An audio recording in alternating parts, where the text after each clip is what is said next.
It is the afternoon of Sunday, October 20, and I actually thought, since I was having difficulty figuring out how to put the first row of flooring down, how to actually document how I ended up doing it.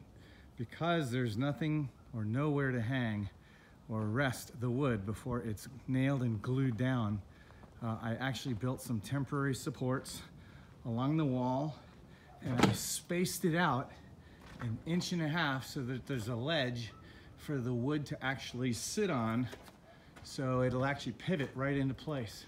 This is one of the pieces that's actually just about to be installed, and why don't I just head upstairs so we have a better look. There we go.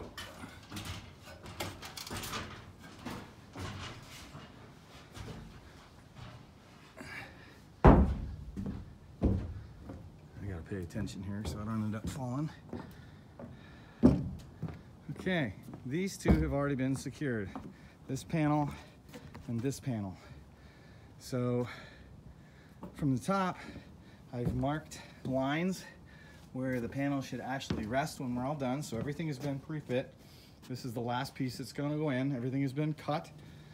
And I just use a simple clamp to hold the piece of wood in place until I apply the glue, and then I rotate the piece into position and nail it down.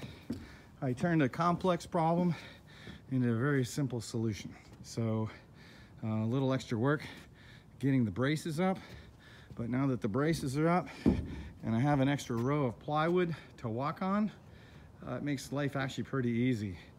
If you're trying to do this without any extra supply, any extra wood around, platform around what you're working on, it's pretty dangerous. So this was the way that I decided to make things a lot safer, since I'm the only one working today, and things are looking good finally. Actually, once everything is set up, took about 2 hours to get there, but once everything is set up, it takes maybe 10 minutes to put a panel in. So in 10 minutes, this panel will be up, and in less than a half an hour, I'll have the last panel in place.